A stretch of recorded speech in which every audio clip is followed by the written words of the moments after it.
ಪ್ರಪಂಚದ ಅತಿ ದೊಡ್ಡ ಸೂಪರ್ ಪವರ್ ಅಮೆರಿಕಾದ ಅಂತ್ಯ ಶುರುವಾಗಿದೆಯಾ? ದಶಕಗಳ ಕಾಲ ಜಗತ್ತನ್ನೇ ಆಳಿದ ಅಮೆರಿಕನ್ ಡಾಲರ್ ಸಾಮ್ರಾಜ್ಯ ಪತನವಾಗ್ತಾ ಇದೆಯಾ? ಹೌದು, ಅರಬ್ ರಾಷ್ಟ್ರಗಳು ಅಮೆರಿಕಾದ ಬೆನ್ನಿಗೆ ಚೂರಿ ಹಾಕ್ತಾ ಇವೆ. ಹಾಗಾದ್ರೆ ಈ ಜಾಗತಿಕ ಯುದ್ಧದಲ್ಲಿ ಭಾರತಕ್ಕೆ ಕಾದಿದೆಯಾ ಒಂದು ಅತಿ ದೊಡ್ಡ ಅವಕಾಶ?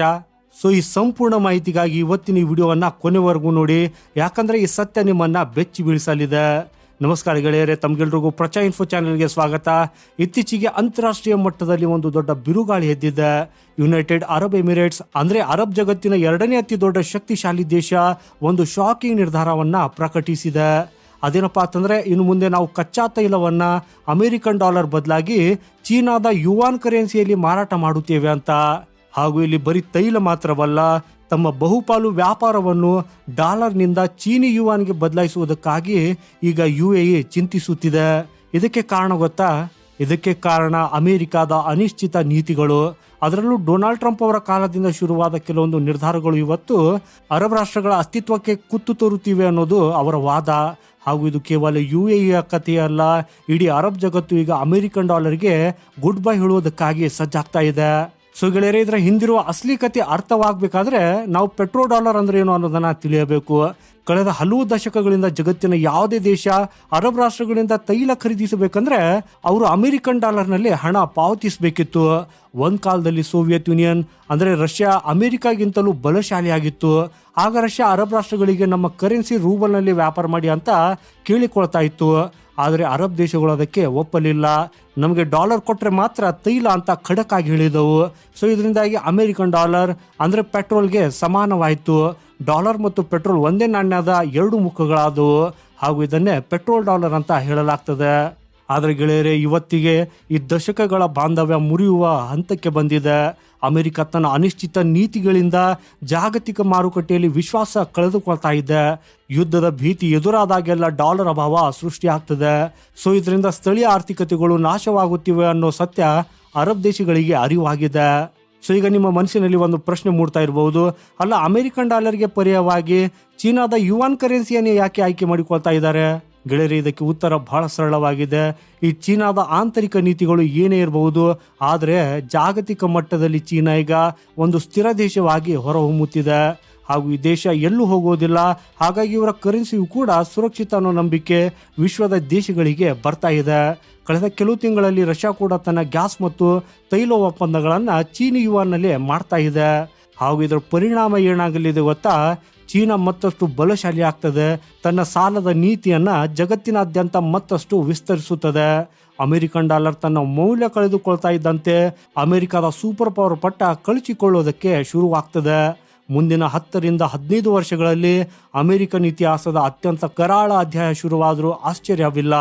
ಹಾಗೆಯೇ ಗೆಳೆಯರೆ, ಇಲ್ಲಿ ನಾವು ಗಮನಿಸಬೇಕಾದ ಮತ್ತೊಂದು ಅತಿ ದೊಡ್ಡ ಭೌಗೋಳಿಕ ರಾಜಕೀಯದ ರಹಸ್ಯವಿದೆ. ಅಮೆರಿಕನ್ ಡಾಲರ್ನ ಪತನ ಕೇವಲ ಚೀನಾಗೆ ಅಷ್ಟೇ ಸೀಮಿತವಾಗಿಲ್ಲ, ಜಗತ್ತಿನ ಇತರೆ ಬಲಿಷ್ಠ ರಾಷ್ಟ್ರಗಳು ಕೂಡ ಒಟ್ಟಾಗ್ತಾ ಇವೆ. ಅದಕ್ಕೆ ಬೆಸ್ಟ್ ಉದಾಹರಣೆ ಬ್ರಿಕ್ಸ್ ಒಕ್ಕೂಟ. ಬ್ರಾಜಿಲ್, ರಷ್ಯಾ, ಇಂಡಿಯಾ, ಚೀನಾ ಮತ್ತು ಸೌತ್ ಆಫ್ರಿಕಾ ಸೇರಿರುವ ಈ ಗುಂಪು ಈಗ ಡಿ-ಡಾಲರೈಸೇಷನ್ ಅಂದ್ರೆ ಡಾಲರ್ ಮುಕ್ತ ವ್ಯಾಪಾರಕ್ಕೆ ಅಧಿಕೃತವಾಗಿ ನಾಂದಿ ಹಾಡಿದೆ. ಹಾಗೆಯೇ ಗೆಳೆಯರೆ, ಇನ್ನೊಂದು ಆಶ್ಚರ್ಯಕರ ವಿಚಾರ ನಿಮ್ಗೆ ಗೊತ್ತಾ? ಜಗತ್ತಿನ ದೊಡ್ಡ ದೊಡ್ಡ ದೇಶಗಳ ಸೆಂಟ್ರಲ್ ಬ್ಯಾಂಕುಗಳು ಡಾಲರ್ನ ಮೇಲಿನ ನಂಬಿಕೆ ಕಳೆದುಕೊಂಡು ಟನ್ಗಟ್ಟಲೆ ಚಿನ್ನವನ್ನು ಖರೀದಿಸಿ ಶೇಖರಿಸಿಡುತ್ತಿವೆ. ಡಾಲರ್ ನಾಳೆ ಕೇವಲ ಕಾಗದವಾಗಬಹುದು, ಆದರೆ ಚಿನ್ನದ ಮೌಲ್ಯ ಯಾವತ್ತಿಗೂ ಕಮ್ಮಿ ಆಗೋದಿಲ್ಲ ಅನ್ನೋ ಕಟು ಸತ್ಯ ಅವರಿಗೆ ಗೊತ್ತಿದೆ. ಸೊ ಇದೆಲ್ಲದರ ನೇರ ಪರಿಣಾಮ ಬೀಳುವುದು ಅಮೆರಿಕದ ಮಿಲಿಟರಿ ಶಕ್ತಿಯ ಮೇಲೆ. ಹೌದು, ಈ ಅಮೆರಿಕ ಇಡೀ ಜಗತ್ತಿನಾದ್ಯಂತ 750ಕ್ಕೂ ಹೆಚ್ಚು ಮಿಲಿಟರಿ ಬೇಸ್ಗಳನ್ನು ಹೊಂದಿದೆ. ಇಡೀ ಸಮುದ್ರದಲ್ಲಿ ಅವರ ನೌಕಾಪಡೆಯೇ ರಾಜನಾಗಿದೆ. ಆದರೆ ಈ ಬೃಹತ್ ಮಿಲಿಟರಿಯನ್ನ ನಿರ್ವಹಣೆ ಮಾಡುವುದಕ್ಕಾಗಿ ಟ್ರಿಲಿಯನ್ ಗಟ್ಟಲೆ ಡಾಲರ್ ಹಣ ಬೇಕು. ಡಾಲರ್ ತನ್ನ ಶಕ್ತಿ ಕಳೆದುಕೊಂಡ್ರೆ ಅಮೆರಿಕ ತನ್ನ ಮಿಲಿಟರಿಯನ್ನ ಜಗತ್ತಿನ ಮೂಲೆ ಮೂಲೆಗಳಿಂದ ವಾಪಸ್ ಕರೆಸಿಕೊಳ್ಳುವ ಅನಿವಾರ್ಯತೆ ಸೃಷ್ಟಿಯಾಗ್ತದೆ. ಸೊ ಆಗ ಏನಾಗ್ತದೆ? ಏಷ್ಯಾ ಮತ್ತು ಹಿಂದೂ ಮಹಾಸಾಗರದ ಮೇಲೆ ಅಮೆರಿಕದ ಹಿಡಿತ ಸಡಿಲವಾಗ್ತದೆ. ರಕ್ಷಣಾ ವಲಯದಲ್ಲಿ ಅಮೆರಿಕದ ಏಕಸ್ವಾಮ್ಯ ಮುರಿದು ಬೀಳುತ್ತದೆ. ಹಾಗೂ ಇದು ಜಾಗತಿಕ ಮಟ್ಟದಲ್ಲಿ ಒಂದು ಭಾರಿ ಶಕ್ತಿ ಪಲ್ಲಟಕ್ಕೆ ಕಾರಣವಾಗಲಿದೆ. ಸೊ ಈಗ ಅಸಲಿ ವಿಚಾರಕ್ಕೆ ಬರೋಣ.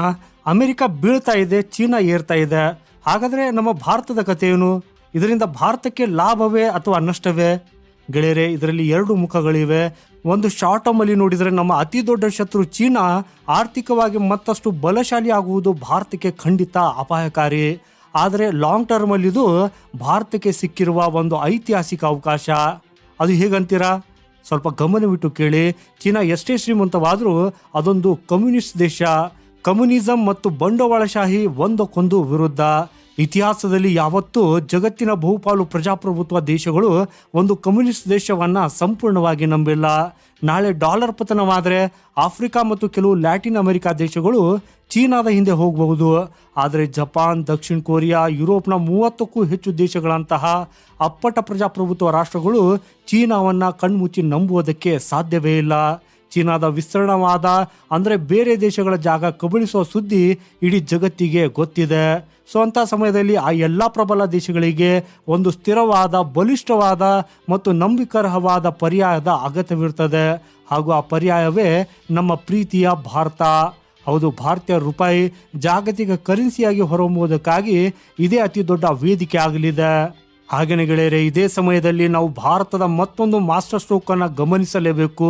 ಡಾಲರ್ ಇಲ್ಲದೆ ವ್ಯಾಪಾರ ಮಾಡುವುದು ಹೇಗೆ ಅನ್ನೋ ಪ್ರಶ್ನೆ ಜಗತ್ತಿನೆದುರು ಬಂದಾಗ ಎಲ್ಲರ ಕಣ್ಣು ಈಗ ಭಾರತದತ್ತ ನೆಟ್ಟಿದೆ. ಕಾರಣ ನಮ್ಮ UPI ಡಿಜಿಟಲ್ ಪೇಮೆಂಟ್ ಸಿಸ್ಟಮ್. ಹಾಗೂ ಇವತ್ತಿಗೆ ಫ್ರಾನ್ಸ್, UAE, ಶ್ರೀಲಂಕಾ ಸೇರಿದಂತೆ ಜಗತ್ತಿನ ಹಲವು ದೇಶಗಳು ನಮ್ಮ UPI ತಂತ್ರಜ್ಞಾನವನ್ನು ಅಳವಡಿಸಿಕೊಳ್ಳುತ್ತಿವೆ. ಇದಷ್ಟೇ ಅಲ್ಲ, ಅಮೆರಿಕನ್ ಡಾಲರ್ ಮೇಲಿನ ಅವಲಂಬನೆಯನ್ನು ಮುರಿಯುವುದಕ್ಕಾಗಿ ಭಾರತ ಈಗ 20ಕ್ಕೂ ಹೆಚ್ಚು ದೇಶಗಳ ಜೊತೆ ನೇರವಾಗಿ ರೂಪಾಯಿಯಲ್ಲಿ ವ್ಯಾಪಾರ ಮಾಡುವುದಕ್ಕಾಗಿ ಒಪ್ಪಂದವನ್ನು ಮಾಡಿಕೊಂಡಿದೆ. ಇದರ ಜೊತೆಗೆ ರಕ್ಷಣಾ ವಲಯದಲ್ಲಿ ನಡೆಯುತ್ತಿರುವ ಕ್ರಾಂತಿಯನ್ನು ನೋಡಿ, ಹಿಂದೆಲ್ಲ ಶಸ್ತ್ರಾಸ್ತ್ರಗಳಿಗಾಗಿ, ಫೈಟರ್ ಜೆಟ್ಗಳಿಗಾಗಿ ನಾವು ಸಂಪೂರ್ಣವಾಗಿ ಅಮೆರಿಕ, ರಷ್ಯಾ ಮತ್ತು ಅವರ ಡಾಲರ್ ಮೇಲೆ ಅವಲಂಬಿತರಾಗಿದ್ದೆವು. ಆದರೆ ಇವತ್ತಿಗೆ ಆತ್ಮನಿರ್ಭರ ಭಾರತದಡಿಯಲ್ಲಿ ಭಾರತವೇ ಸ್ವತಃ ಯುದ್ಧ ನೌಕೆಗಳನ್ನು ಕಟ್ಟುತ್ತಿದೆ. ಬ್ರಹ್ಮ ಕ್ಷಿಪಣಿಗಳನ್ನು ಮತ್ತು ತೇಜಸ್ ವಿಮಾನಗಳನ್ನು ಬೇರೆ ದೇಶಗಳಿಗೆ ರಫ್ತು ಮಾಡ್ತಾ ಇದೆ. ಗೆಳೆಯರೆ, ಒಂದೆಡೆ ಅಮೆರಿಕದ ಡಾಲರ್ ಮತ್ತು ಅವರ ಸೇನಾ ಪ್ರಾಬಲ್ಯ ಕುಸಿಯುತ್ತಿದೆ. ಇನ್ನೊಂದೆಡೆ ಭಾರತ ಆರ್ಥಿಕವಾಗಿ ಹಾಗೂ ಮಿಲಿಟರಿ ಶಕ್ತಿಯಾಗಿ ಸಂಪೂರ್ಣ ಸ್ವಾವಲಂಬಿ ಆಗ್ತಾ ಇದೆ. ಈ ಭೌಗೋಳಿಕ ರಾಜಕೀಯದ ಚದುರಂಗದ ಆಟದಲ್ಲಿ ಇದಕ್ಕಿಂತ ದೊಡ್ಡ ಅವಕಾಶ ಭಾರತಕ್ಕೆ ಮತ್ತೊಂದು ಸಿಗೋದಕ್ಕೆ ಸಾಧ್ಯವೇ ಇಲ್ಲ. ಗೆಳೆಯರೆ, ಇತಿಹಾಸದ ಪುಟಗಳನ್ನು ತಿರುವಿ ಹಾಕಿದ್ರೆ ಒಂದು ದೊಡ್ಡ ಮರ ಉರುಳಿದಾಗಲೇ ಅದರ ಕೆಳಗಿರುವ ಇನ್ನೊಂದು ಸಸಿಗೆ ಆಕಾಶದತ್ತ ಬೆಳೆಯುವ ಅವಕಾಶ ಸಿಗೋದು. ದಶಕಗಳಿಂದ ಜಗತ್ತನ್ನು ಆಳಿದ ಅಮೆರಿಕ ಅನ್ನೋ ಹೆಮ್ಮರ ಈಗ ಅಲಗಾಡ್ತಾ ಇದೆ. ಹಾಗೂ ಅದನ್ನು ಉರುಳಿಸುವುದಕ್ಕಾಗಿ ಚೀನಾದಂತಹ ಕೊಡ್ಲಿಗೆ ಬೇಕಿತ್ತು. ಆದರೆ ಇಲ್ಲಿ ಚೀನಾ ಕೇವಲ ಅಮೆರಿಕವನ್ನು ಕೆಳಗೆ ತಳ್ಳಬಲ್ಲದಷ್ಟೇ. ಆ ಜಾಗದಲ್ಲಿ ಶಾಶ್ವತವಾಗಿ ಕೂಡುವುದಕ್ಕಾಗಿ ಅದಕ್ಕೆ ಸಾಧ್ಯವೇ ಇಲ್ಲ. ಆ ಸಿಂಹಾಸನ ಕಾಯ್ತಾ ಇರುವುದು ಶಾಂತಿ ಮತ್ತು ಪ್ರಜಾಪ್ರಭುತ್ವದ ತಳಹದಿಯ ಮೇಲೆ ನಿಂತಿರುವ ಜಗತ್ತಿನ ಅತಿ ದೊಡ್ಡ ಶಕ್ತಿ ಭಾರತಕ್ಕಾಗಿ. ಸೊ ಗೆಳೆಯರೆ, ಮುಂದಿನ 2 ದಶಕಗಳು ಭಾರತೀಯರ ಪಾಲಿಗೆ ಒಂದು ಸುವರ್ಣ ಯುಗವಾಗಲಿದೆ. ನಾವು ಕೇವಲ ಪ್ರೇಕ್ಷಕರಲ್ಲ, ಬದಲಾಗುತ್ತಿರುವ ಜಾಗತಿಕ ಇತಿಹಾಸದ ನಿರ್ಮಾತೃಗಳು ನಾವಾಗಬೇಕು. ಹಾಗಾದ್ರೆ ಗೆಳೆಯರೆ, ಇದರಿಂದ ನಿಮ್ಗೇನು ಅನಿಸುತ್ತದೆ? ಈ ಚೀನಾದ ಯುವಾನ್ ಡಾಲರ್ ಅನ್ನು ಸೋಲಿಸುತ್ತದ ಮತ್ತು ಆ ಅವಕಾಶವನ್ನು ಬಳಸಿ ಭಾರತ ವಿಶ್ವಗುರು ಆಗುವ ದಿನ ದೂರವಿದೆಯಾ? ದಯವಿಟ್ಟು ಕಾಮೆಂಟ್ ಮಾಡಿ, ನಿಮ್ಮ ಅನಿಸಿಕೆಗಳನ್ನು ಶೇರ್ ಮಾಡಿ. ಹಾಗೂ ಈ ವಿಡಿಯೋ ನಿಮಗೆ ಇಷ್ಟವಾಗಿದ್ದರೆ ದಯವಿಟ್ಟು ಲೈಕ್ ಮಾಡಿ ಮತ್ತು ಪ್ರತಿಯೊಬ್ಬ ಭಾರತೀಯನಿಗೂ ತಲುಪುವಂತೆ ಶೇರ್ ಮಾಡಿ. ಸೊ ಇಂಥ ಭೌಗೋಳಿಕ ಮತ್ತು ರಾಜಕೀಯ ವಿಷಯಗಳ ಬಗ್ಗೆ ಸರಳವಾಗಿ ಕನ್ನಡದಲ್ಲಿ ತಿಳಿದುಕೊಳ್ಳಲು ನಮ್ಮ ಚಾನೆಲ್ ಈಗಲೇ ಸಬ್ಸ್ಕ್ರೈಬ್ ಮಾಡಿ. ಸಿಗೋಣ ಮುಂದಿನ ಮತ್ತೊಂದು ಅದ್ಭುತ ಮಾಹಿತಿಯೊಂದಿಗೆ. ವಂದೇ ಮಾತರಂ. ಭಾರತ್ ಮಾತಾ ಕಿ ಜೈ.